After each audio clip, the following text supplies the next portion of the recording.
Hello and welcome to today's episode of Thrive After 45. I'm Denise Drinkwalter, heart whisperer, midlife mirror, and mentor. And every week I am so honored to share energy and space with inspiring guests whose stories reflect so many possibilities of thriving beyond 45. Together, we uncover the whispers of the heart, the power of midlife transformation, and the wisdom that fuels expansion. So, what if healing from trauma wasn't just about talking it through, but about training for it? It is an honor and a privilege to welcome Ernest Ellender to Thrive After 45. Ernest is known as the Black Belt Trauma Coach, a life coach who brings 25 years of advanced trauma work with the embodied discipline of Brazilian Jiu-Jitsu. After 14 years as a clinical psychologist, he shifted fully into coaching, carrying with him decades of experience supporting those navigating complex PTSD and deep trauma recovery. Ernest has worked directly with over 600 trauma clients and guided more than 800 students through martial arts training, where for many, strength wasn't just physical, it was transformational. Ernest specializes in helping clients dismantle trauma triggers, internalized lies, avoidance patterns, and confusion, while building the grounded skills that healing actually requires: conflict resolution, intimate communication, self soothing, self advocacy, and disciplined self care. This is a conversation about resilience, embodied strength, and what becomes possible when we stop organizing our lives around survival. I cannot wait for our conversation today. So great to have you here, Ernest. Thank you so much, Denise. What a wonderful intro. I appreciate that. I cannot imagine the ahas that your clients have had in ways that moving physically combined with releasing trauma. How powerful is that? The ahas are really fun moments. Those are like the exciting, at the end of the day, it's like, oh, that was an exciting session. That was exciting. Those are really fun. Uh, at the same time, try to uh, advocate for a lot of the grind that's not so much of an exciting aha moment, Mm, but learning these different skills and learning how to implement things in our life that lead to thriving and improvement over time. So the aha yeah. moments are really wonderful. They're just really fun. Yeah. Those moments of insight, like, that's why I'm doing this way. That's why this or that.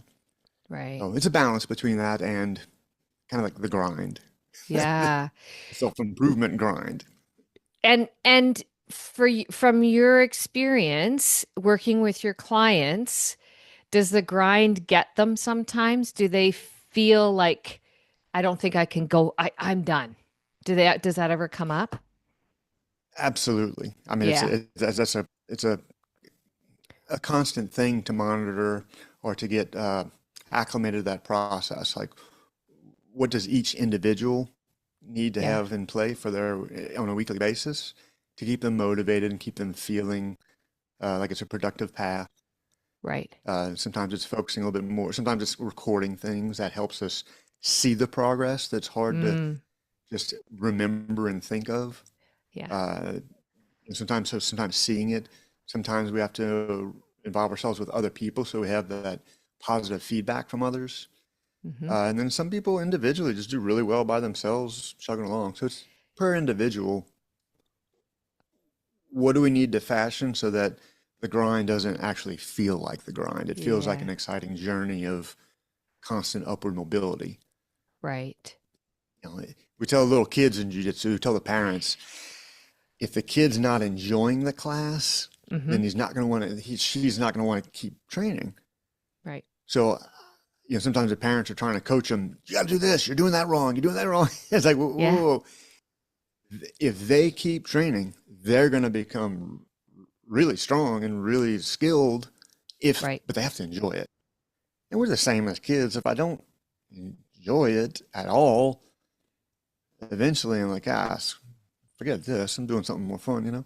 So in the beginning, it's really challenging. That's a big part of the beginning into like therapy world and coaching world and self-improvement is to shift from, I know I have to do this to, Right. well, look at all these opportunities. Look at all these Mm. possibilities. Let me get jazzed about it and shift it into a celebratory process. I love that. Yeah, Yeah. I love that. And that's something I talk a lot about with my clients is the celebrations. And usually what comes through when we say the word celebration, oh, well, there has to be a big milestone, right? It's like, no, right? Daily. What are some of the daily things you suggest to your Yeah. clients that get them to celebrate it? Exactly. It's a big I don't know if it's a mind shift or a training or a combination of the two to notice the little things that you do every day without slowing down to recognize that's worth celebrating. Um Mhm.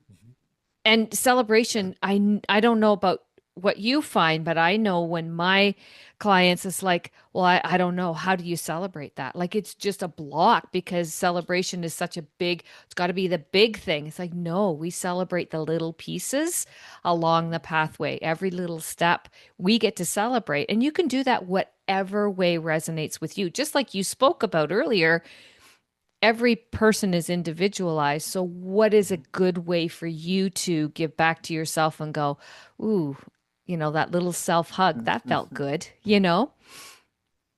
Yeah. So for myself personally, I Yep. set little rewards for myself. At the end of the Mm, day, I like to earn everything. So I've earned a extra espresso in the afternoon. I earned this or that little treat, a little extra food thing, a little extra. So I like these little treats for myself, gifts for yep. myself that I've earned. And while I'm enjoying it, I'm like, that was reflecting on having succeeded there. Uh, you know, other people, for example, one of my friends, she Yeah. do a really great job of just congratulating themselves. That's like they're Yeah. verbally out loud. Great job. Yeah. Thanks for doing that for yourself. They have that positive conversation with self, and it's like literally they hear themselves Mm, cheering themselves on. Great job. Thank you so much. Just me of yeah. yesterday for doing this. So it creates this kind of fun self-talk. Yeah. And I don't know about you, but I know one of the things that I do a lot with clients is the whole self-talk realm Oh, because, oh my gosh, right? it's it's yes. I mean that's an entire training regimen science. We have to get the buy-in on it to comprehend. You are already speaking to yourself. Yes. You just not realize that you've been doing it in an intensely negative and Yeah. often shaming or often Yeah. disapproving fashion. Like you have to like injure yourself into doing something good by Right. verbally being rough with yourself. So when we can first recognize that's what's going on in the subconscious, or sometimes not even subconscious, actively saying it to ourselves, Yeah. we kind of buy in. You've already been kind of brainwashed Right. by a lot of the unpleasantries in childhood, Yeah. and we're just creating a new relationship with that inner Right. voice. Right. Yeah. So, what are some strategies that you find work well in the general that would help with that, like you shared, the training that you've done over the years from childhood to Yeah. re-evaluate, re-shift your self-talk so that it isn't as detrimental? Yeah, okay. Well, the first would be just a general simplistic approach, and then there's the Sure. much more detailed. I mean, right Right. off, it's just what we almost as we just said, is just acknowledge I do have this self-talk going on with myself, and it's been largely negative. Let Right. me just think about positive or negative. What is what I've been telling myself today, Yeah. negative or positive? Right. And I'll have to balance it. So it's just a there's a balancing thing at first. Yeah. I can just say Mm-hmm. for each negative, come up with two positives, and that's really Ah. challenging at first, or Mm-hmm. even one to one, just to get started, just one to one. What was that negative Right. thing you said? Slow down, Right. stop for a second, and think of a positive to counter it. Yeah. Yeah. It's just a continuous, and that can be generated, self-generated. Yep. Just make it more positive. Right. That's it. You can do that for 6 months to a year and see tremendous improvement. Love that. Now, the other is getting into the much more detailed cognitive behavioral scientific Right. approach to how we think as human beings. Mm-hmm. So, for example, towards the back of my book, I list in there the cognitive distortions that are, Mm-hmm. uh, oh, Burns, the guy Burns, a long time ago, who really promoted a lot of cognitive psychology, Right. focused a lot on these distortions that our brain Mm-hmm. does. So, for example, all or nothing thinking Right. is either perfect, or it's either correct or it's incorrect, correct or incorrect. And this can be a crippling cognitive distortion for myself. And in my Yeah. family, that's a strong one because there's a lot of perfectionism, a lot of high standards, high performance. Yeah. It produces wonderful high performance, but also produces a lot of anxieties about not getting it Yeah. perfect. So if Stress. it's Yeah. in that gray area, Yeah. if I don't know what all or nothing thinking is, I'm just prey to it. I accidentally do it all the time, and I Yeah. think that nothing I'm doing is good enough because it's never perfect. There's always something we can Mm, improve. of course. Yeah. And I always struggled with that as a kid. So you just do your best. You can always do better. Yeah. I can always do better. So there's nothing is, if by that rationale, nothing is ever good enough, Mm, ever. You know. So yeah. when we learn, oh, okay, well, there's this thing called all or nothing thinking. How is that implementing in my life? How do I practice? This is good enough for this task, good enough for Mm, government work, good enough for, right. uh, did I get the right amount? Not perfect. Did I get the right, put the right amount of effort into this project? Mm-hmm. I don't want to distract from the more important projects, for my family and things like that. I'm Right. trying to wash the dishes perfectly or something silly, Yeah. right? Yeah. Yep. Yep. So there's a whole science behind just learning these 10 or 12 or 14, depending on which um, program you look at, Right. of these cognitive distortions. And once we learn them, I would love for us to have a curriculum for this for kids to Yeah. learn in high school. It'd be Yep. wonderful around like freshman year and then again Yeah. at senior year to Yep. just learn these cognitive distortions. This is how our brain distorts reality. Right. So that's for everyone for sure. Mm-hmm. Then there's a second of these kind of scientific, deeper, kind of very detailed Mm-hmm. and to the person, uh, important self-talk things to understand, and those are trauma lies. And trauma lies are things, words, sentences or statements that a Okay. child's brain came up with to survive the situation. Mm-hmm. So in a neglectful home environment, a young, a 5-year-old may say, I need to be extraordinary to to be worthy of attention. Right. So either extraordinarily good, so you become a perfectionist, or extraordinarily bad, you become the little rebel to gain some attention from someone. Right. So that's what our child's brain came up with. And it remains in that subconscious, but driving our behaviors. I need to be this. I need to be this. I need to be, in order to survive, I need to. There's another one for whatever our each individual person does to survive, as far as the survival responses, like fight, flight, freeze, or fawn. In order to survive, I need to fawn the strongest person in the room, or something like that. Mm-hmm. So once we slow down for a moment and figure out which one that is, Right. then that can very much inform our self-talk. So in order to survive, I need to fawn other people in the room. Wait, no, no, no. that was what my 5-year-old brain came up with. Now, as an adult, my my life lesson, my life Yeah. truth to replace that trauma lie might be, in order for me to thrive now, not survive, in order for me to Yes. thrive now, I must both believe in myself Hmm. as powerful and lovable, and believe that others will be appreciative of that. Hmm. That other people, there are people who will be appreciative of that. Not Right. Yeah. everyone, but there will be important people who Right. will be appreciative of that. Yeah. And that sets the stage for a better, more positive self-talk, as well as more positive interactions with other people, ability to Absolutely. trust other people and to Yeah. engage with them more deeply. So there's Hmm. so starting with that simple, I'm Yeah. being too negative, let me add a positive, to the science of cognitive distortions and the Hmm. science of replacing trauma lies with life truths. All those are the types of self-talk that I usually focus most on. You get a lot of distance just with being able to identify what are my trauma lies from childhood. What I've been doing to survive, Hmm. uh, and then what am I how has my brain been distorting reality to fit that? Right. Yeah. Yeah. Yeah.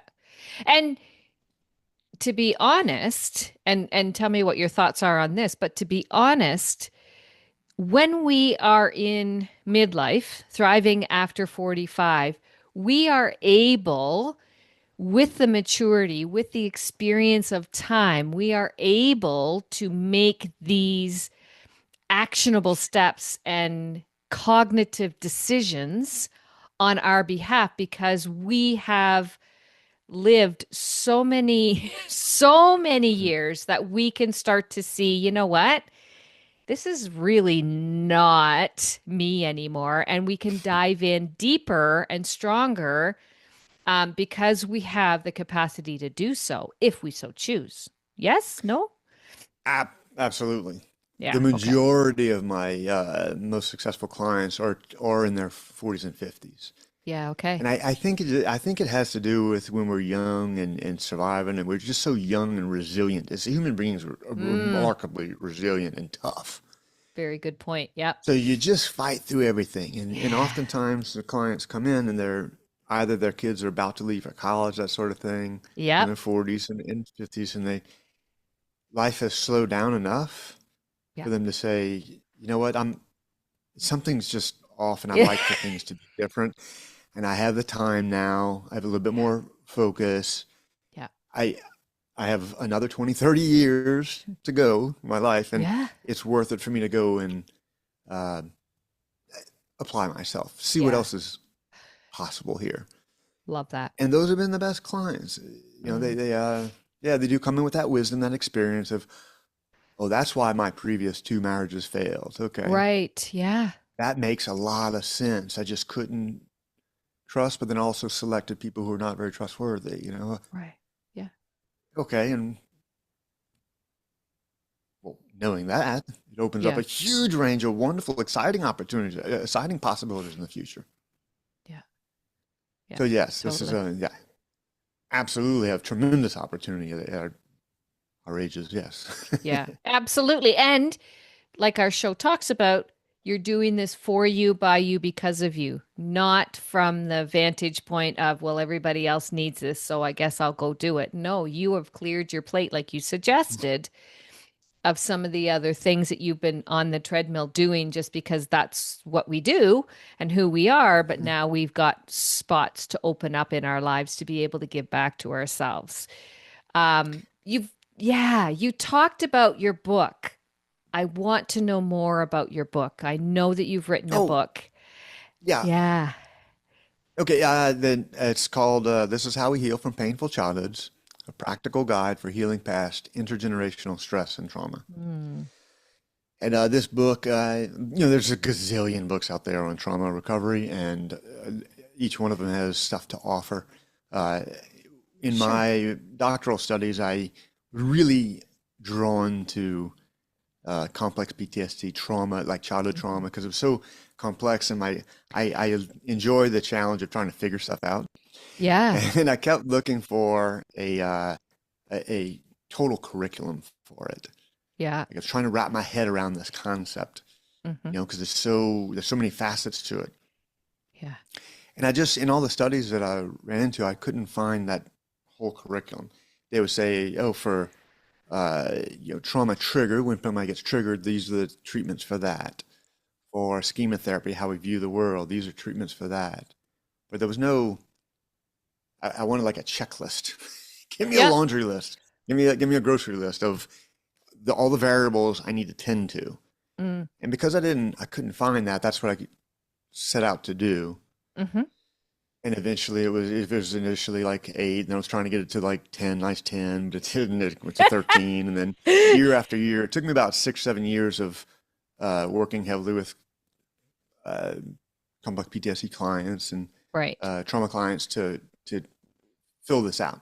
I Right. got up to 20, so there are 20 rules, Okay. 20 concepts, Hmm. and basically we have to have a game plan for each of those 20. Okay. But for each concept, some are rather simplistic and some are more complex, but we want to have an answer for each of those 20. Okay. So rule 1, for example, is just thrive or survive. You decide, Mm.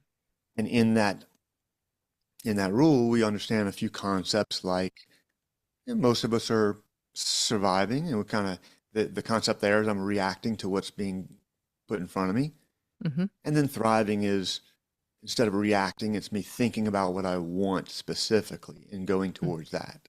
Hmm. Okay, so it's how do we thrive? And this other concept important in that rule is the more detailed that thriving goal is, the easier Hmm. it'll be to get there.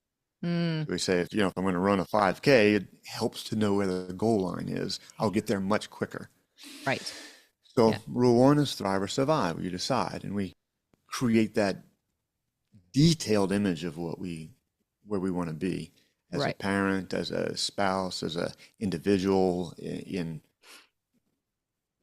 personal life and interpersonal and occupational. Where do we want to thrive? Hmm. And then rule 20 is kind of at the very end of it. Yeah. It's called make it normal.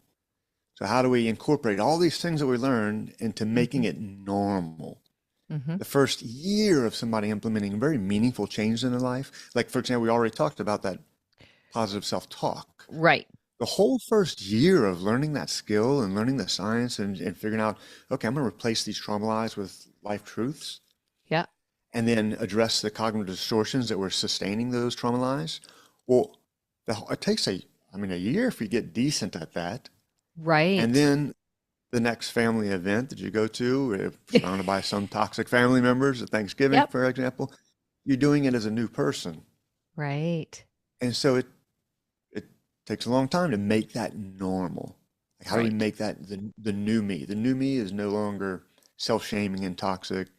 The new Hmm. me is very in, functioning out of stable self-love, self-consideration, self-respect. Okay? So it's kind of like picture, rule number 1, where's Yeah. that goal line? Where's the thriving area we're going to live in? Right. And then 20 is how do we make that normal? Right. And basically rules 2 through 19 are the obstacles and goal and Sure. pathways to get there. Yeah. Love that. Love that. I love how you've broken it down in the ways that make sense for us to be able to grasp it. Instead of it being, oh, out here, it's actionable. It makes sense. And I appreciate that so much because a lot of what I see out there is one lane, here it is. But what I'm hearing from you is this is what's possible. Where do you want to come at it from? What makes sense for you as an individual in your environment, in your experience, et cetera, et cetera, et cetera. Yeah. Very much so. Yeah. Some of the details of that how do we get there specifically Yeah. is comes a lot from my martial arts training, Of where everything is course. so detailed. It is so technical. It's so technical. And it's a lot of times it's difficult to get that from these abstract concepts. I need to love myself. Okay, well, how? I mean, Yeah. rule number 8, practice treating yourself in a self-loving, self-respecting fashion. But how?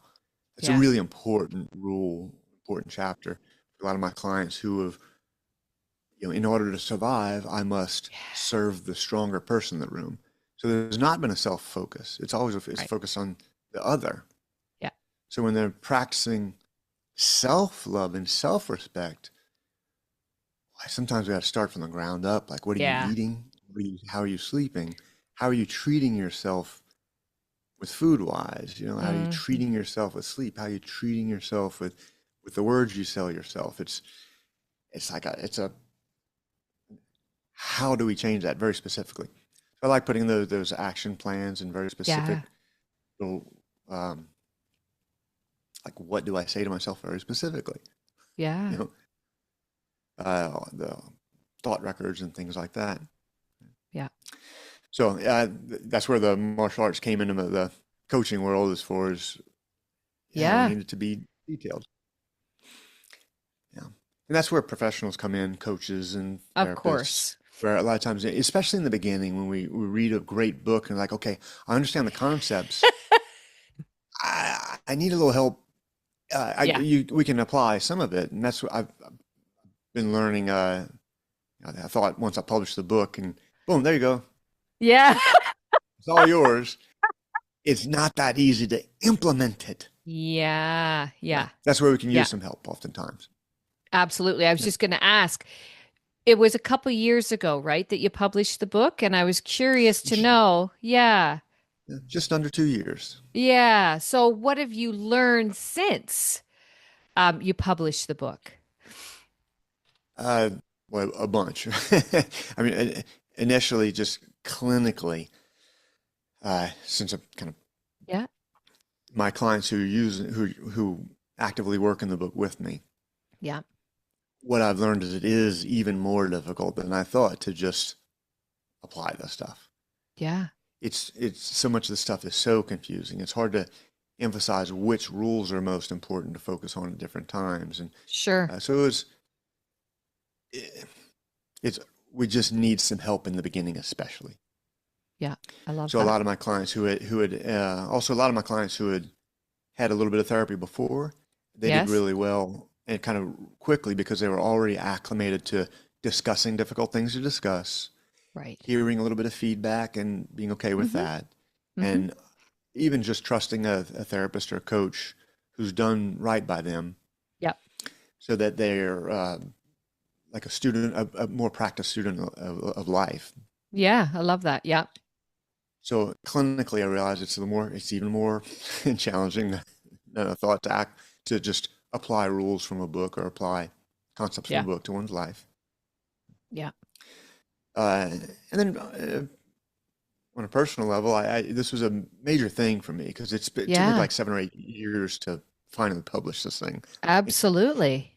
6 or 7 years of producing the curriculum itself, Yep. and then another few years to publish it. Yep. So in these 2 years since then, uh, working with my clients, I realize I also enjoy a lot working with other coaches and therapists. Mm. I, I recently worked with a business coach who's kept asking me the same question: Who's my ideal client? Who's my ideal client? And I really felt like once I published that book, I'm like, good, okay, I can actually die a happy man now because I really worked hard to produce this to help Yeah. people and put it Yep. out there, and it's done. Yeah. So now it's there. So it's in print. It's available for people to use. Great. Right. So at this age now, at 52, I'm deciding, well, what did I want the next 20 years of my work life to be like? Mm-hmm. I do always want to keep working directly with clients because it's exciting, B, it's gratifying, and C, it's uh, keeps me growing and grounded. Yeah. And I work on the same stuff. I apply the same rules to myself. Mm-hmm. You live what you preach, you learn it better. And Yep. it's been tremendous personal growth. But moving forward, so I always want to keep some individual clients. Mm-hmm. And then, but I also have really enjoyed starting to work more with, like I said, coaches and therapists. Mm-hmm. I like helping people just find the easiest or most efficient path to something. Right. Yeah. I'm a big fan of shortcuts and and Yeah. Yeah. you have a shortcut we can do that is real and it works. Yeah. Great. You have Absolutely. some wonderful shortcut treatments. Yeah. And then there's also the grind. And I kind of specialize in helping people with the grind part. Mm-hmm. I'm very Mm-hmm. patient and supportive. So I Right. do like that. Yeah. But it's fun working with a lot of like the therapists and new students and new Yeah. coaches. They're really hungry. They're really Right. nerd out on the content, and that's just it's intellectually engaging for me. So Absolutely. Yeah. I would love to have roughly 50-50 there, half Yeah. regular clients, half therapists and coaches. Yeah. And then also, as traumatic as it was for me to finish and publish that book, it was Yeah. quite a process. Yeah. Uh, I really enjoyed the writing of it, trying to express it out in a way that people can understand. And Mm-hmm. I'm working on books 2 and 3 at the same time. It's kind of like companion books to this one. Perfect. Yeah. This book is more like a manual. Yep. Like here's a manual, step 1, 2, 3, all the way to 20. Right. Uh, Another one will be a companion book for it that's like a workbook, Mm-hmm. and then the third will be a case studies Oh, nice. Yeah. drawn from real life to Yeah. that are more engaging to read, more fun to read Sure. through, more like Yeah. narrative format. You get to learn about 8 different characters and Right. how these concepts played out in their individual worlds Love and that. relationships. Yeah. Yeah. So I'd like to read. I like to write more. Yeah. So now post publishing, I'm in this process of really shifting my Yeah. future career goals, my new And thriving. and isn't that empowering as the listeners are listening going, "Hey, he's not done yet either." There is no finish line for those of us who have a desire to do what we've been put here to do, whatever that may be. It's always about learning, isn't it? Absolutely. There's this Yeah. woman in my I got to the doctoral program, and she was I forgot she was between 65 and 70. She was like almost 70 years old in the doctoral program, in a 5-year doctoral program. Right And on. boy, and I waited. I raised in South Louisiana, be very polite. I waited until I knew her a little bit more, and Yeah. finally the moment came, and I was like, I'm so curious that you Yeah. decided to do this now. It's such a costly. I mean, the students, the loans Sure. are. It's expensive, Yeah. lengthy. It's very challenging. Yeah. I said, but what brought you to to do this? And she said, I appreciate you asking. She said she had basically by the time she retired a little bit early for her, she had achieved all of her occupational goals. She'd done this, she'd done that. She was successful. Yeah. She was done, but she Yeah. wasn't done. She's like, she said, Yeah. she just always wanted to help people in a more direct fashion Mm-hmm.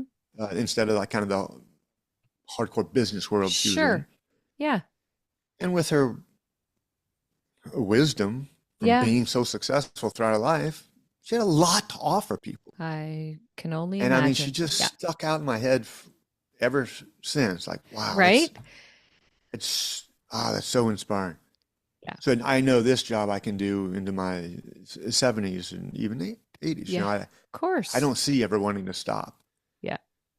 So remembering her, it's like, oh, just to get to where she was, I got another 15, 20 years. Yeah. 15, 20 years of helping Yeah. people however we want before I'm even in that range. Where Absolutely. we're starting. Yeah. Very inspirational.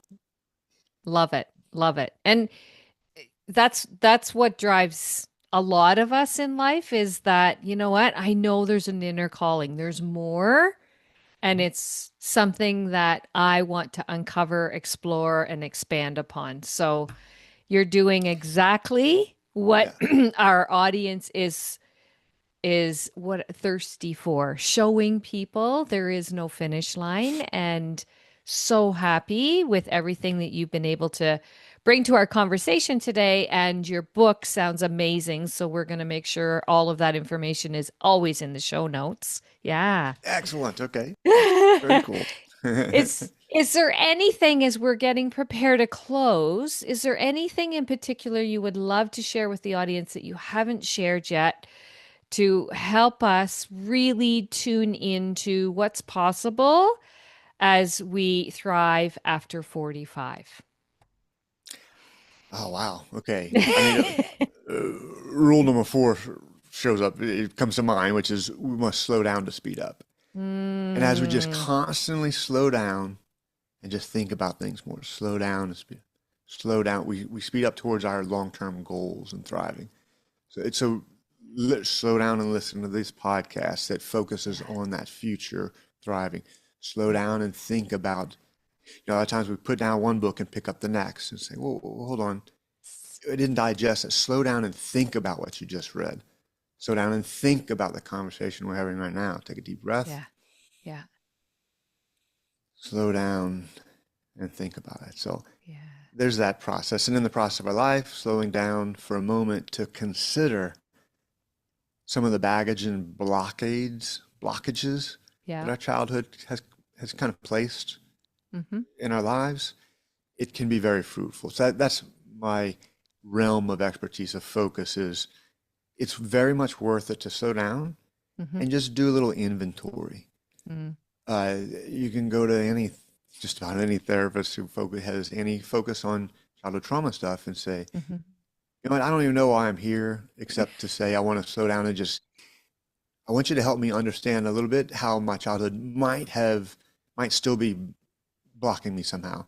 Right. Help me just understand a little bit better how it might have affected me. Mm-hmm. You walk in and any therapist's office, and 6 months later, you'll walk out with renewed understanding and having Mm-hmm. some of those blockages removed so Mm-hmm. that you have a more efficient path towards that thriving future you'd like.